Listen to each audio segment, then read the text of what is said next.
Sound speeds. And if you ever use plant microphones, then you're probably going to get a lot out of this video because I'm going to be showing you a bunch of techniques that you can use to make your plant microphones sound better when you use them. Some of the techniques I'm going to be showing you, I learned. Some of them I developed or made better. So you're going to get a lot of the special secret sauce that I've brought to my plant miking throughout the years. Now, to start off with, what is a plant microphone? A plant microphone, quite simply, is a microphone that is placed behind something and it is planted. There are basically three ways of using a microphone on a film set. Either overhead miking with a boom, you can wear a lav microphone on someone's clothing, or you can plant a microphone. Like, for example, this microphone right there is technically planted because if I were to stand up, it doesn't follow me like a boom would. Or like a lav would, because chances are you would have a lav on a person and you'd have a boom operator following somebody with a boom overhead. But a plant microphone like that would most likely sound better than a lav mic, and it's something that would basically cover a certain area. So if I'm sitting here at a desk and it's too wide for a boom to get into the shot, or otherwise it'd be in the shot, then a plant microphone would sound better than a lav mic. Like, for example, right now I'm using a very high table. I'm doing this so that way the shot's not too wide. But if I were wearing a lav mic right here, it would be crushed against the side of the desk. Well, if I had a very, very wide shot here, then a boom would not be able to be in this shot, and therefore a plant microphone would be better. Now, in an ideal world, you'd have a smaller microphone that would probably fit behind something like a cup, and it would be sticking right over here. Most likely you plant it and wouldn't have to think about it. Obviously, something as big as this, I'm not going to be able to hide. However, I'm going to show you a few things that you can use if you're using different size plant microphones in order to get better results. Now, enough talking away. Let's actually get to the content here. If we were to take something like a Deity BPTX transmitter and we were to go off of it, let's say with a lav, or we happen to have a Cub 1 from Sanken, if we happen to use a BLM 6000 with a DPA 4060 or something like that to try to make a plant microphone out of it, what have you, a Petering, Omnigoose, whatever, and we were to plant it straight into this transmitter here, we would have to prep the transmitter in some sort of a way. Well, some people will say, I'm just going to go in there with tape and we're just going to tape this thing down. Well, there's a few problems that you have with that. And if you're wondering about this tape, this is a bunch of tape that I acquired at some point, and I'm very happy to be almost done with it because it's pretty much garbage. And so I'm going to try to run out of this tape over the course of this video. Now, I just taped this thing down. This transmitter is now wobbly, so if I were to move around on the table, it is directly going to be putting any kind of vibration from me touching the desk into this transmitter. That is potentially problematic. And not just that, but if it's hot out or hot on the stage, you could be, oh, look at that. I never took the end of the, I never took the screen cover off of this BPTX, so now it's pulled up onto the tape. Isn't that wonderful? But that brings me to a very interesting point here. Normally, you want to not cover over the screen. You would want to leave that open so that way you can adjust your settings, because not all transmitters can be adjusted remotely like Zaxcom's can, or the Deity Connect system. You can actually set them on your receiver. Now, if you were to try to go into a screen that was covered over with tape like this was previously, then you're not going to be able to. You have to take off the tape, remove your plant, which could give you worse results by the time you put it back in there, provided that you don't just take the tape up there, make your adjustment, put it back down, and weaken the tape. So what you would normally want to do is use it on the back side of the transmitter. Now, currently, I have a clip on there, which could be an issue. And I say it could be because you might not be able to take off the clip depending on the transmitter you're using. Now, this one here is held on with 3 little hexes. And if I wanted to take off the clip for demonstration purposes, I could, making this a smooth surface, which would go perfectly on top of there. But because this is a Deity Connect, and because, let the truth be known, I didn't prep this like I probably should have, I'm going to go ahead and put tape on this side, even though you shouldn't do that. You should always have at least one transmitter that you can easily remove the clip off of, and I don't have those hexes available right now, so I can't do that. Let me talk first of all about putting adhesives directly to your transmitter.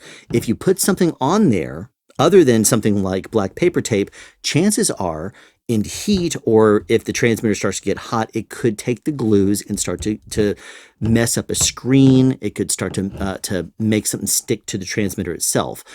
unless you use something like Joe's Sticky Stuff, which I personally love. And by the way, some of the products you're going to see here, I put links down in the description if you'd like to check them out. Now, Joe's Sticky Stuff is something that was made by Joe Connolly. He's a prop master, and it is a wonderful, wonderful thing. It's kind of like snot tape, if you're familiar with that. But what it is, what the purpose of it is it's pressure operated, meaning the more pressure you put on it, the better it holds. Now, you could take a piece of Joe's and stick it directly to your transmitter. Yikes, I'm putting it right on the screen. Don't want to do this for a couple of different reasons. Number one is if I place this down, now, holy crap, I have just stuck my screen to the table. If I want to try to remove this off of the Joe Sticky Stuff, the way you're supposed to do that is by turning it, by twisting it to break that, which could scratch up the screen. Don't want to do that. Now, although the way to remove Joe Sticky Stuff is by pulling it in line with it, and it will slowly start to remove off of it without leaving any residue. Now still, I don't like doing that to this transmitter because I do see a couple of little bitty spots on there that I'm going to take off using the Joe's. Okay, still, I'm not a fan of that method. You would want to use the backside of the transmitter, but in order to prevent this from getting a little bit of adhesive every single time you plant a microphone on that, what you would do is you would prep it by sticking something like tape over it. Now remember, you're going to do this to the back of the transmitter so that hopefully you're not going to get a whole bunch of extra junk all over it. And I also recommend any tape that you put on your transmitter, you want to give yourself an out on it by adding a little dog ear or something like that, or a little flag on there. So you could very easily grab it and pull it straight off. What I usually actually do is I'll just go ahead and add a complete fold in that so that it's quick and easy, and it's automatically a tab that's on the thing just like that. The advantage of doing it this way is now you can take your Joe Sticky Stuff and tear off a piece, stick it on top, and when you pull off this, it is now going to go straight down onto your surface. And when it's ready to come off of there, you can pull straight up or twist it or something like that. And even if it pulls straight off of the tape, it's not going to actually mess up your screen. If you twist it like this and the screen is down the bottom of that without the tape, you could very easily scratch it up. Well, if I remove this with the Joe's, twist it, it's off. Now, transmitter has been restored and there's no damage to it because the tape has taken any and all punishment that could be made from that table. Now, I'm going to go ahead and prep this again and hopefully run out of this tape again by the end of this video. I'm going to flag this over and prep it on the screen. Now, what I personally recommend when you're placing a microphone onto a surface is, listen to this. Transfer noise. This is transferring the noise from the transmitter directly to the table. If I were to do like this, any of those sounds are going to be going straight through the table, into the transmitter, down a gooseneck or what have you, into the microphone. I don't like that. So what I would suggest you to do is something else, like isolate it from the table to eliminate that transmission noise. Now, ideally, you would want to use something like, in this particular area, you could use a face mask. Ha ha ha, your SoundSpeed's face mask, right? And you could easily fold everything up on the inside and then use this if you wanted to isolate it from the table. And obviously you'd want to tape over it or something like that. Now you could do that because that's going to prevent some of this sound from going up in there. Now, what might be better than a face mask, even though the SoundSpeed's face mask is great, would be even like a little low profile ankle sock. You could easily fold this in half and use it like a pad. That would allow you to tape to it fairly nicely, but even this is not going to be wonderful and ideal because, after all, it looks kind of like a sock, like it's not really the best thing to be using.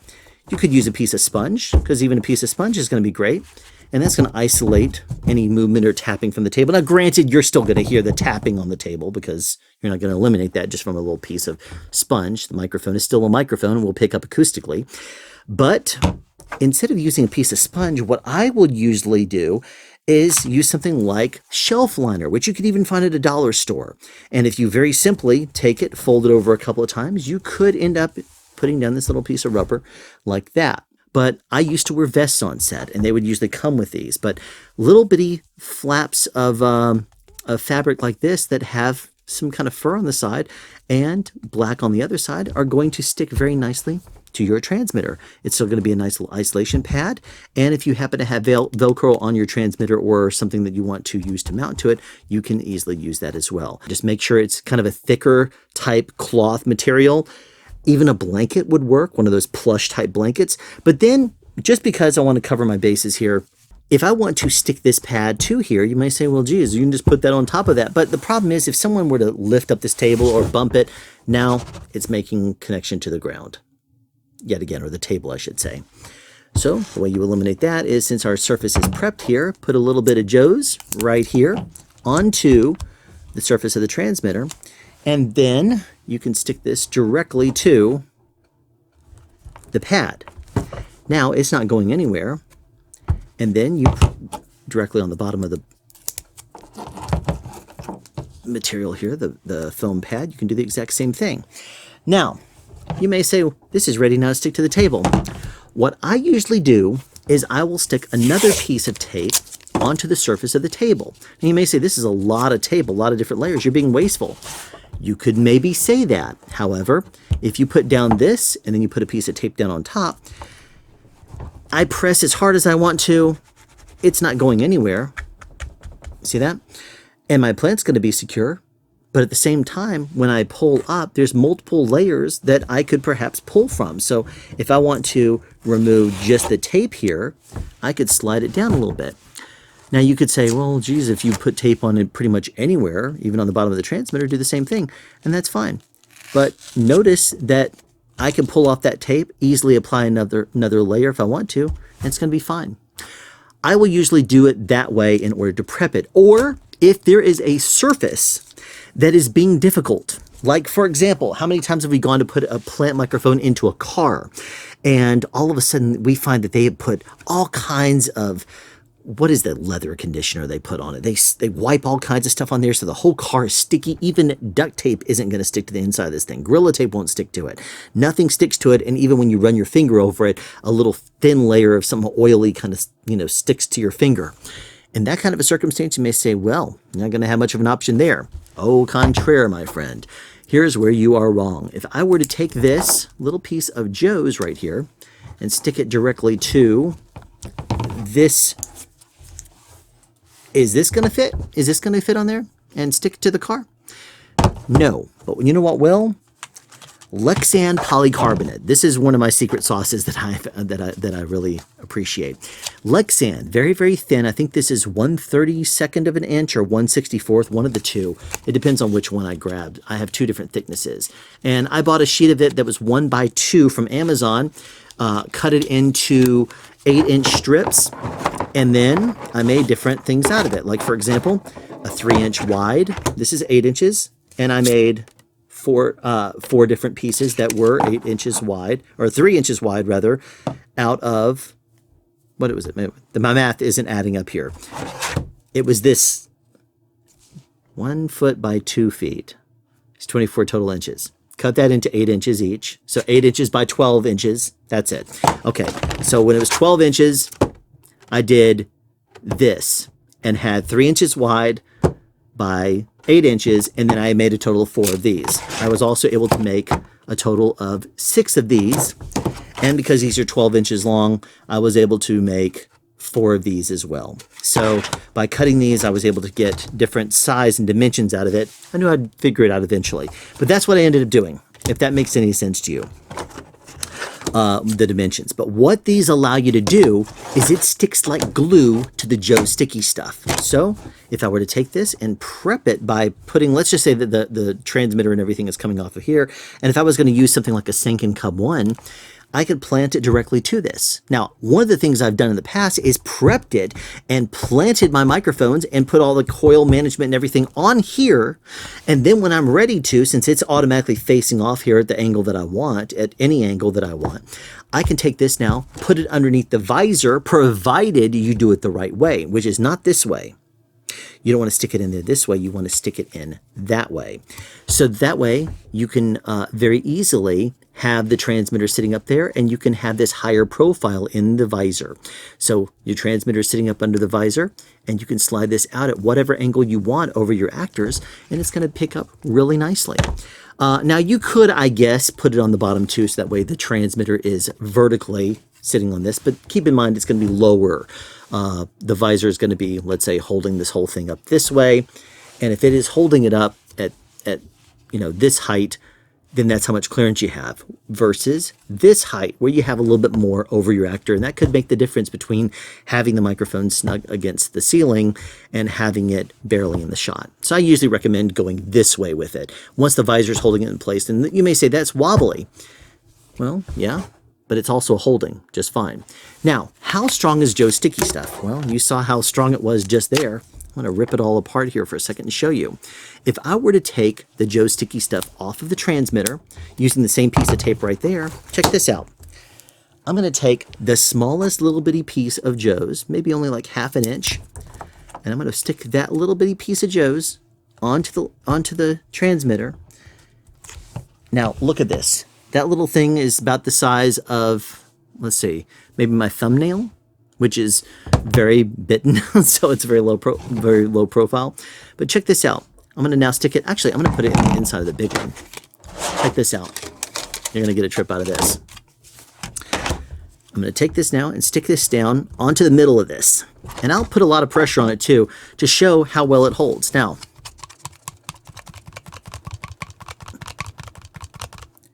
transmitter's on there pretty well. And I will usually plant directly to it if it's going in a visor someplace like that's soft and padded. A visor in a car, for example, is not going to be interacted with by a human. So it's not going to be touched. It's going to hold your transmitter just fine. You see this? It's not going anywhere. A tiniest little piece of Joe's. Now, how to get it off? Do a twist and it comes right off. And then that is completely reset back to 1 and ready to go. So that is what I will usually do when I'm prepping my wires. Now, for a plant microphone. And here's one of the other cool things. If you use something like the lexan to prep it, you can prep your plants, throw them in place, and then even if it's heavily, covered with product or something like that, use little 0.5 clips to clip it onto something up there. So as opposed to trying to figure out a way to clip this little clip onto the ceiling and perhaps put all this little pressure of your transmitter on the underside of the thing, because some of these older cars don't have visors that hold up very well, so you can't plant something in it. But you might be able to plant something to the roof into like one of those little slits or slots. Sometimes there's a piece of overlapping fabric in there, and you could maybe click this into just a little bit of that, but then you'd have to actually clip it onto there to hold this up. But this allows you to clip onto much easier than this with a 0.5 clip and still stay low profile. So something like this, you don't really want to trust that to, because that could still come off. I mean, I guess you could, if you really wanted to, trust that. With the lexan, it would hold decently well, I guess. But then if you put this up on top, you can easily clip this someplace on the car visor. And I've had to do that before. What if you were trying to plant something to a wall? Let's just say I wanted to plant a microphone on the wall right here. I'm going to take a strip of this tape and we're going to put it on the wall. But you may say, this paint may not resist it very well. Well, true that. If I put this on the wall, it could pull back off some of the tape as soon as we remove it. So what can we do? Well, in order to make this stick less, but still have the same holding power, check this out. I'm taking out quite a bit of the sticky by just sticking it to my jacket, my shirt, whatever you want to do. And this is going to take off a lot of the tack to the point where it's not going to stick very much to your hand. You can even put it on your hand if you want. It doesn't really matter what. The point is, take a bunch of the stick off of it, and then it's going to work much better. It's still going to hold and have the same plant material, but because this is a good quality tape, it's going to take a little while to do. It's going to slowly work its way off. Now it's barely tacky anymore. So check this out. I'm going to stick this right here on the wall. And if I were to pull this off, it's barely sticking on there. It's not going to take any of the tape. The tape is not going to pull any of the paint off the wall, rather. Now, if I were to put something like a DPA 4097 on the wall using something like this D80 BPTX transmitter, you may say, that's not very much weight. If you stuck that on the wall, it should hold just fine. You're right. But how much weight can you actually put on something like this? Would it, for example, tolerate something heavier like a 1.5 pound microphone, such as this Neat Microphones King B? Well, believe it or not, it can. Even with barely any tack on it at all, it's still going to hold just fine when you do that. Now, granted, it's facing the wrong direction. This is going to be facing the wall, but the point is, if you stick it on there using Joe's sticky stuff, it's going to hold just fine. If you're concerned about it, add a safety tie around there and then screw it to a ceiling, a wall, something like that. But you can see that with a very non-tacky piece of tape, it's going to hold just fine to the wall. How did I know it's going to hold just fine? Well, look up there. We've been recording the audio from this using a microphone that I'm not ready to reveal just yet, and an HDTX. And it's being held onto the wall the same exact way. Barely any tension at all, but the tape is going to hold really well to the actual transmitter itself because of the technique I showed. Now, since we're using this as audio, look at this. It's holding really strong to that wall. However, if I grab the tape, it pulls off just fine and there's no damage to the wall. A 1.5+ pound microphone didn't do any damage when I pulled it off the wall. It'll hold quite a bit. How much weight can this actually hold? Well, you saw me put a 1.5 pound plus King B microphone on the wall. And here I'm going to take one little piece of this Joe's, well, this isn't Joe's, this is paper tape, 2-inch paper tape. And I'm going to take out most of the stickiness yet again, and then I'm going to show you exactly what you can do to this. It's going to take off quite a bit of the sticky to the point where it's barely holding on, it's barely tacky anymore. I promise I'll get there in a second. But if you notice, it's going to be doing pretty well. It's almost there. We'll call it there, right there. It's a little bitty piece. Now let's put a little bit of Joe's sticky stuff on top of it. And we're going to see exactly how well it does. Now, what I'm going to be sticking on there weighs quite a bit. So we'll put this here. And I'm going to put another strip right there on top of it. Still not overlapping, but one last strip right here. Now, what I'm going to try this time is, I will show you as soon as I get this last piece of stick on there.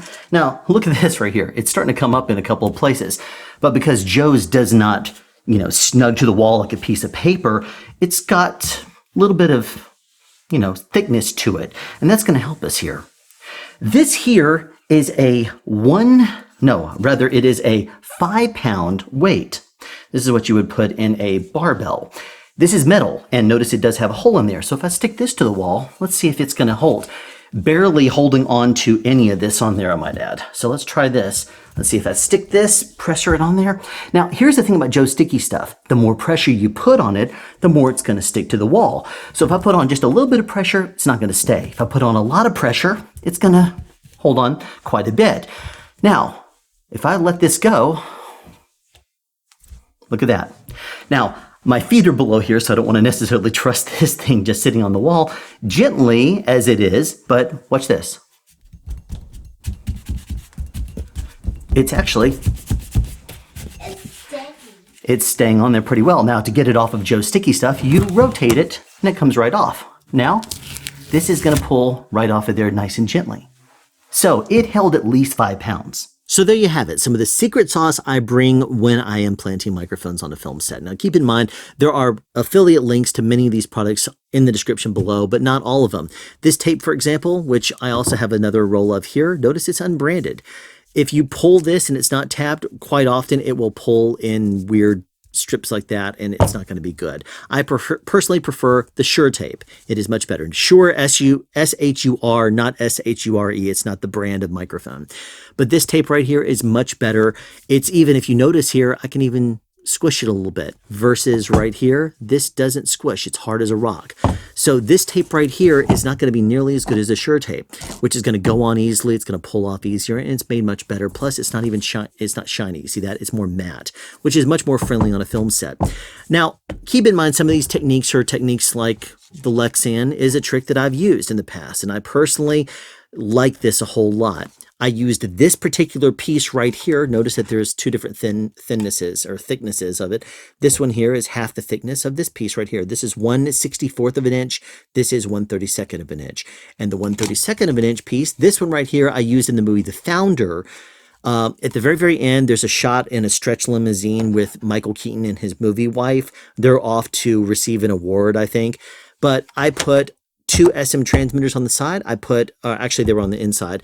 And then I put a Cub 1 on one side. I put a DPA 4098 on the other side. So that way we were able to clip this up inside of the headrest. On this particular vehicle, stretch limousine, it was one of these, like, had a whole bunch of product on it, and you couldn't, put anything, Gorilla Glue, duct tape, carpet tape, nothing was going to hold to this thing. And so you had to do it. Well, this right here allowed me to stick it up there. I could put 0.5s on there and hold it perfectly in place. It's not going to fall. It's not going to sag. And I had two microphones on Michael Keaton for it. Then, of course, I think they even cut the dialogue or most of it in the movie. So either way, I still covered my bases quite effectively. But using something like this allows you to prep your microphones, get everything the way you want it to, and then you go and drop it in place underneath the visor or something like that. Obviously, scout it out where you want it in advance.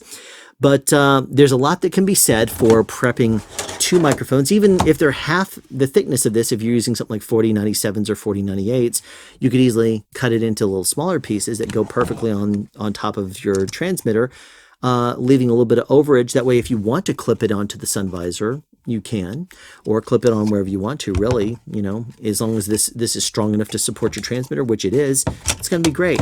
But imagine being able to tell people that you wired a car without being in it. Well, that's what one of the terms is that I'll use when I plant microphones on a piece of lexan.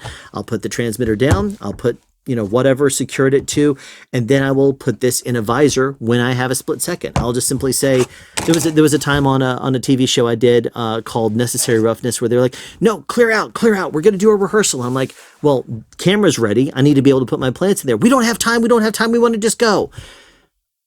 They were like, oh, aren't they loft? They could just use the lofts. I'm like, look, all I did was I opened up the side door and I went under the visor. I went boom and boom. The two, and I said, I'm done wiring the car to the first AD. And he was like, world record. But anyway, hopefully you've got some out of this video, and you're going to be able to use some of these techniques in the future as you go forth and plant microphones in cars or on walls or what have you. But keep in mind, these techniques are very good to use, so spread the word. Thanks for watching this episode of Sound Speeds. Be sure to tune in the future for more interesting products, my secret sauce, and sound advice.